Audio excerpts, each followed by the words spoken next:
Madame, Monsieur, bonsoir et bienvenue sur Al24 News. Nous sommes le jeudi 7 avril et voici les titres de l'actualité. Pedro Sánchez en visite à Rabat, le chef du gouvernement espagnol désavoué par son Parlement qui a approuvé aujourd'hui le soutien aux résolutions de l'ONU concernant le Sahara occidental.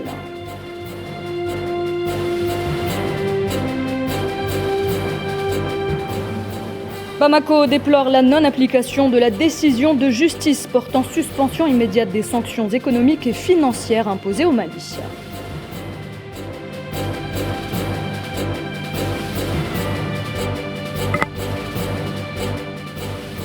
Au Yémen, le président transfère le pouvoir à un nouveau conseil présidentiel.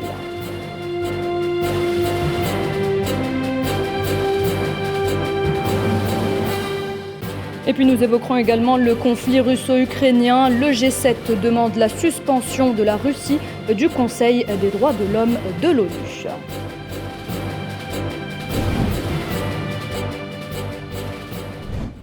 C'est donc un Pedro Sánchez affaibli en interne qui s'est rendu à Rabat aujourd'hui dans le but de renforcer les relations de Madrid avec le Royaume. Le principal artisan du revirement historique de l'Espagne est désavoué par son Parlement qui a approuvé aujourd'hui le soutien aux résolutions de l'ONU concernant le Sahara occidental et ce avant même qu'il ne soit reçu par le roi Mohamed VI, Sofwan Ben Sabri. Pedro Sánchez fait cavalier seul en Espagne et se dirige vers le Maroc pour y trouver le soutien qu'il a désormais perdu dans son pays. Une position fragilisée au sein de son gouvernement et de son Parlement a poussé Sánchez à tenter de consolider au moins sa relation avec le royaume marocain, à défaut d'être approuvé à Madrid. Le scénario Sánchez a commencé le 19 mars quand ce dernier a décidé de s'aligner sur le plan d'autonomie marocain. On reproche alors à Sánchez de trahir la position historique espagnole, le Parlement espagnol, mais aussi ses propres électeurs.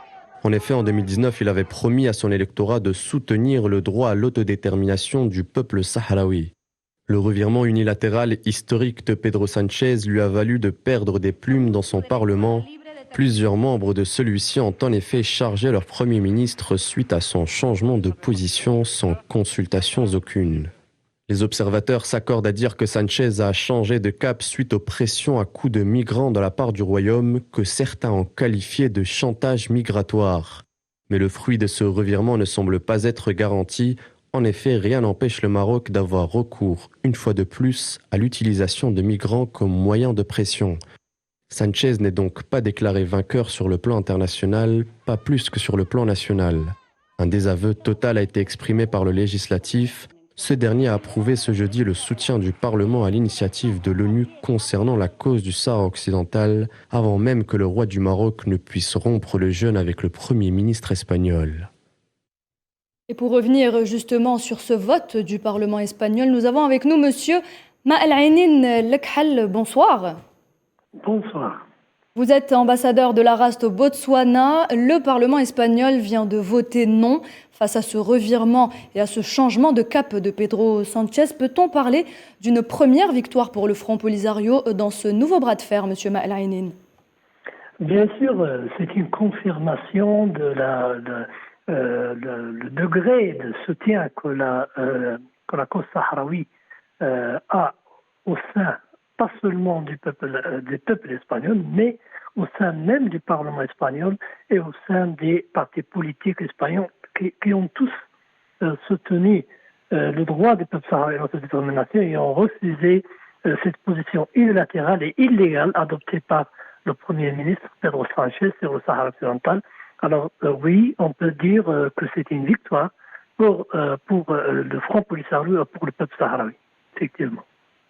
Alors il s'agit là d'un désaveu pour Pedro Sánchez, Monsieur Ma'al-Ainin Lekhal, le Parlement espagnol qui vient tout simplement apporter là son soutien à l'initiative de l'ONU concernant la cause du Sahara occidental. Quel est votre commentaire?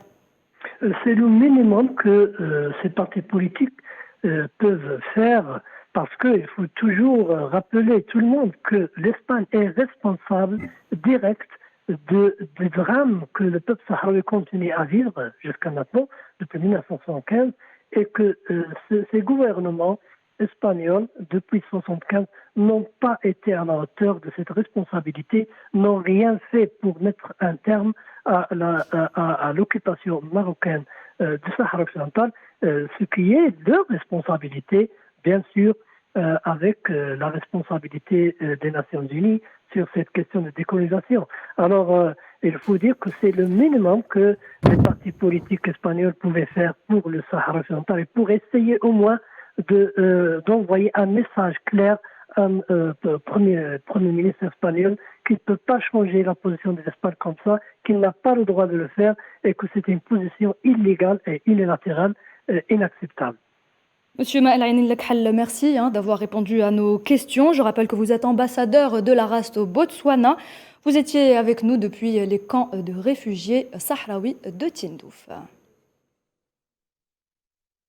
Et puis, on évoquait justement le Maroc il y a quelques instants. La situation économique dans ce pays est au plus mal. La hausse continue des prix de certains produits est aujourd'hui à l'origine de plusieurs mouvements de contestation au sein de la population, mais aussi chez les professionnels. Tableau de plus en plus noir d'une économie qui vacille et d'une société livrée à elle-même.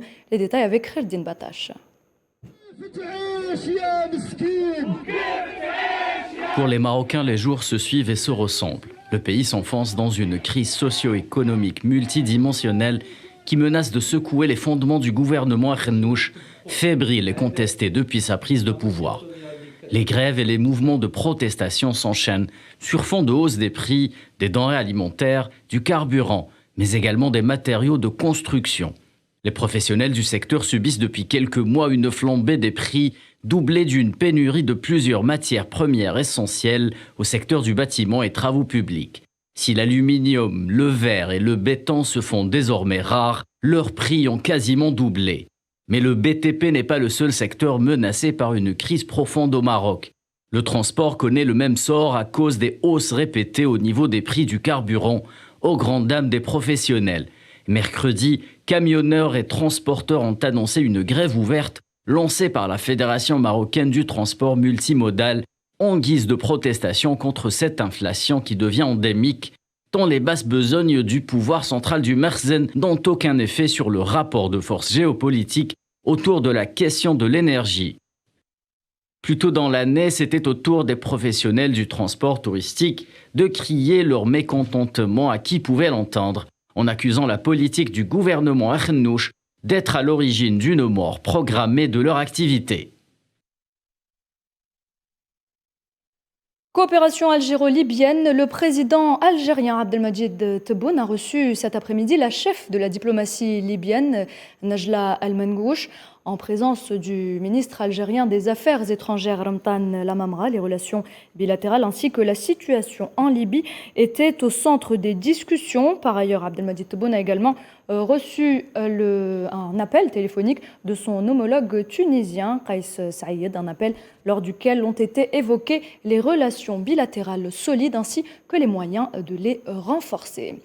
On reste en Tunisie, la Tunisie qui signe un accord avec la Banque mondiale pour un prêt de 400 millions de dollars, un montant destiné à financer le projet de réponse d'urgence au Covid-19 pour la protection sociale. Ce projet vise à aider plus de 900 000 ménages tunisiens en situation de vulnérabilité et à surmonter les répercussions sanitaires et économiques de la pandémie de Covid-19. Dans l'actualité, Bamako déplore la non-application de la décision de justice portant suspension immédiate des sanctions économiques et financières imposées au Mali. Pourquoi est-ce que ces instances de l'Union économique et monétaire ouest-africaine tardent à mettre en application cette décision? Élément de réponse avec Sofiane Baroudi. Le gouvernement malien a exprimé son étonnement quant à la non-application de la décision de la Cour de justice de l'UEMOA concernant la levée des sanctions imposées à ce grand pays africain. Le gouvernement de transition a rappelé que sa riposte aux sanctions illégales et, je cite, illégitimes, injustes et inhumaines, avec effet immédiat prise à l'encontre du Mali par l'UEMOA au cours de la conférence des chefs d'État et de gouvernement tenue le 9 janvier 2022 à Accra, le gouvernement de la République du Mali a engagé 2 procédures devant la Cour de justice, aux fins d'annulation et de sursis d'exécution des dites sanctions. La non-application de la décision de justice pose la question des objectifs réels de cette manœuvre. qui sanctionne le peuple du Mali, privé de ressources économiques vitales dans une conjoncture critique marquée par la conjonction du terrorisme et du sous-développement, pesant de tout son poids sur la région. Il y a lieu de se demander s'il ne s'agit pas d'une politique de deux poids et deux mesures, motivée par un acharnement visant à asphyxier le peuple malien. C'est ainsi que caractérise le gouvernement du Mali dans un communiqué rendu public mercredi soir la situation. Dit autrement, est-ce que la stratégie des sanctions maximales ne fait pas partie d'une guerre non conventionnelle visant à faire chuter le gouvernement de transition confronté à d'innombrables défis? Bamako dénonce énergiquement et avec force cette attitude qui constitue, je cite, un flagrant déni de justice et tranche avec les exigences de l'état de droit, lesquelles imposent le respect des décisions judiciaires. Pour rappel, l'impact humain et social des sanctions sur les populations du Mali est considérable. Les répercussions touchent également les pays de la sous-région qui voient l'activité économique fortement pénalisée. Enfin, la non-application de la décision de justice impacte la crédibilité de l'institution déjà accusée par de nombreuses voix d'être le cheval de Troie des ambitions néocoloniales dans la région ouest-africaine. En Palestine, énième exaction de l'armée sioniste, 12 Palestiniens dont un enfant ont été arrêtés dans différentes régions de la Cisjordanie occupée. Depuis le début du mois du Ramadan, 38 Palestiniens ont été arrêtés lors d'attaques quotidiennes menées par les forces d'occupation sionistes, notamment après les prières du soir dans la mosquée sainte d'Al-Aqsa. Direction le Yémen à présent, où le président Abdelrabou Mansour Hadi a annoncé la création d'un nouveau conseil présidentiel destiné à diriger le pays. Un pays qui, on le rappelle, est ravagé par la guerre contre les Houthis. Les détails avec Nariman Zekar. Nouveau retournement de situation au Yémen. Le président Abdelrabou Mansour Hadi délègue la totalité de son pouvoir à une nouvelle instance collégiale pour diriger le pays en proie depuis 2014 à un conflit de grande intensité. J'annonce la création d'un conseil présidentiel pour poursuivre l'exécution des tâches de la période de transition et je délègue de manière irréversible mes pleins pouvoirs à ce conseil présidentiel. Une annonce intervenant au dernier jour des pourparlers de paix à Riyad, la capitale saoudienne, après qu'un cessez-le-feu d'une durée de 2 mois soit entré en vigueur sur les terres yéménites, longtemps ravagées par une guerre ayant fait des centaines de milliers de morts. Un nouveau conseil présidentiel constitué dans le but de trouver une solution politique au conflit en faisant participer les Ayadites. Il sera composé de 8 membres dirigés par Rachad Al-Alimi, ancien ministre de l'Intérieur et conseiller du chef de l'État. À Riyad, le dirigeant saoudien Mohammed Ben Salman a rencontré les membres du nouveau conseil présidentiel yéménite après avoir annoncé une aide de 3 milliards de dollars au pays, émettant l'espoir que ce changement ouvrira une nouvelle page au Yémen. Depuis juillet 2014, la guerre a fait plus de 380 000 morts selon l'ONU, dont une majorité de décès indirects liés à la faim, aux maladies et au manque d'eau potable, faisant de la guerre au Yémen l'une des pires crises humanitaires au monde. Dans le dossier iranien, ces clarifications demandées à Téhéran par l'Agence internationale de l'énergie atomique sur la présence de matières nucléaires dans des sites non déclarés. Ce problème a été résolu, affirme l'Iran, qui appelle par là même à clore cette enquête pour enfin permettre la conclusion d'un accord. Mohamed Amin Aberkan.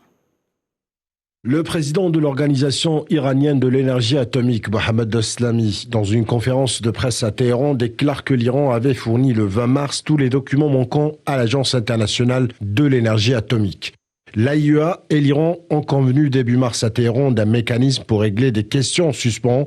Mohammad Eslami avait précisé à l'époque que l'Iran et l'AIEA échangeraient des documents au plus tard le mois de mai.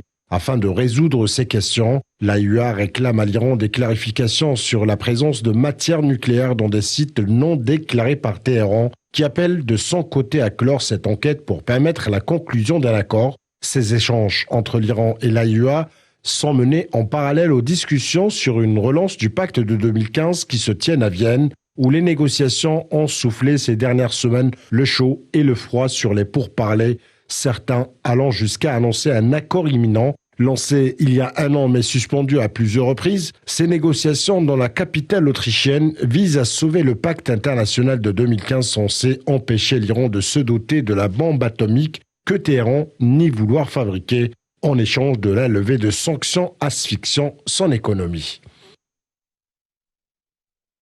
Le Liban, touché de plein fouet par une crise financière, plus de 74% de la population vit aujourd'hui sous le seuil de pauvreté. Et face à cette situation, le Premier ministre Najib Mikati appelle tous les partis politiques à collaborer pour aider à redresser le pays.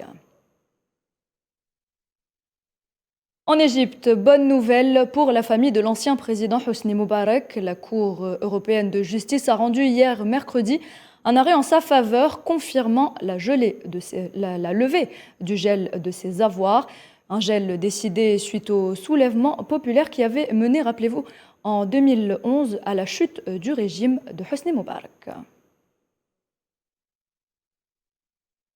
Tout autre chose à présent, la Russie suspendue du Conseil des droits de l'homme. L'Assemblée générale de l'ONU a voté il y a moins d'une heure pour cette suspension.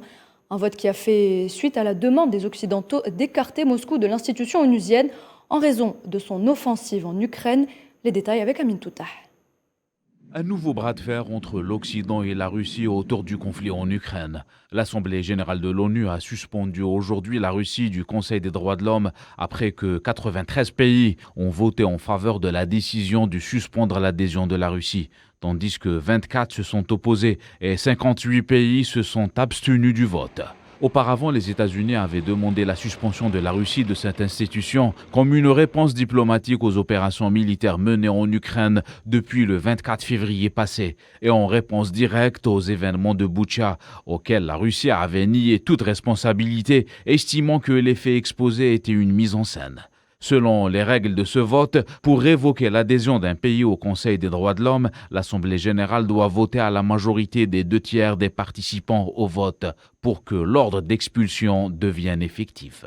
L'actuelle demande de suspension a été soutenue par les ministres des Affaires étrangères du G7 réunis aujourd'hui à Bruxelles. Les participants ont estimé dans une déclaration commune que les derniers événements en Ukraine constituent une violation du droit international. Une démarche diplomatique qui s'ajoute aux pressions économiques menées par l'Occident sur la Russie avec un 5e ensemble de sanctions qui, pour la première fois, comporte des mesures dans le secteur de l'énergie avec un embargo sur les achats du charbon russe. Le conflit russo-ukrainien sur la table des discussions des ministres des Affaires étrangères des pays de l'OTAN. Depuis Bruxelles, les chefs de la diplomatie n'ont pas hésité à réaffirmer une fois de plus leur solidarité avec l'Ukraine ainsi que leur union concernant les sanctions infligées à la Russie. Et présent également à cette réunion, le chef de la diplomatie ukrainienne, Dimitro Kuleba, a annoncé que son pays avait besoin d'armes. Je vous propose de l'écouter.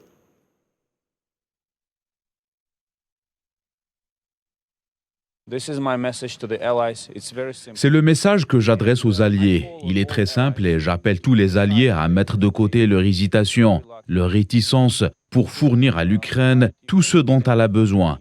Car aussi bizarre que cela puisse paraître, mais aujourd'hui les armes servent à la paix. Les pays qui disent qu'ils fourniront à l'Ukraine des armes défensives, mais qui ne sont pas en mesure de fournir des armes offensives, ils sont hypocrites. Cette approche est tout simplement injuste et injustifiée. Le chef de la diplomatie ukrainienne a donc participé à la réunion qu'ont tenue les chefs de la diplomatie de l'OTAN depuis Bruxelles. Les chefs de la diplomatie n'ont pas hésité à réaffirmer une fois de plus leur solidarité avec l'Ukraine ainsi que leur union concernant les sanctions qui visent Moscou, un sujet auquel s'intéresse Iman Marad. Les ministres des Affaires étrangères participant à la réunion de l'OTAN de ce jeudi 7 avril à Bruxelles ont exprimé leur totale solidarité avec l'Ukraine et réitéré leur union pour imposer des sanctions à l'encontre de Moscou. Mélanie Joly, la ministre canadienne des Affaires étrangères, a déclaré lors d'un communiqué de presse précédant le début de la dite réunion que son pays était prêt à s'allier pour fournir des armes létales ainsi que divers soutiens à l'Ukraine. La ministre des Affaires étrangères australienne Marise Payne a indiqué pour sa part que jusqu'à présent l'Australie avait fourni à l'Ukraine une aide militaire létale et non létale et que Sydney s'efforcerait à fournir des véhicules blindés à la demande du président ukrainien Volodymyr Zelensky et ce, dès que possible. Jean Labvatsky, le ministre des Affaires étrangères de la République tchèque, a tenu à souligner que les alliés de l'OTAN étaient disposés à protéger l'Ukraine et assurer sa stabilité. Notons que la République tchèque avait fourni un soutien militaire et humanitaire à Kiev lors du conflit russo-ukrainien.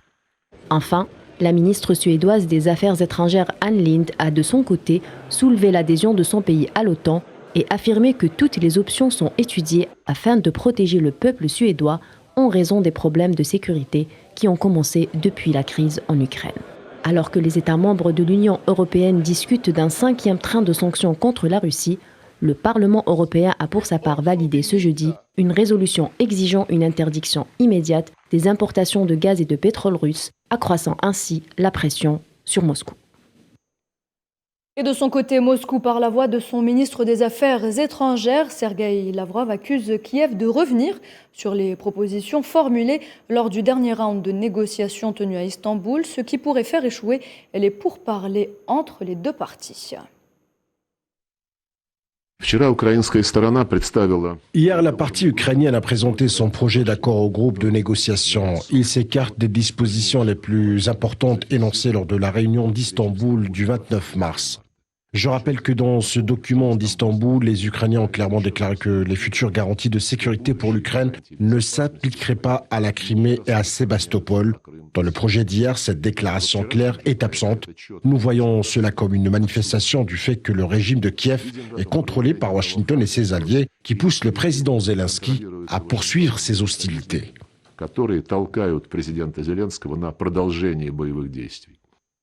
Les sanctions pleuvent sur Moscou. Un embargo total et immédiat sur les importations de gaz russe a été décidé ce matin par le Parlement européen. Une décision qui aura un impact significatif sur l'économie européenne dès l'hiver prochain.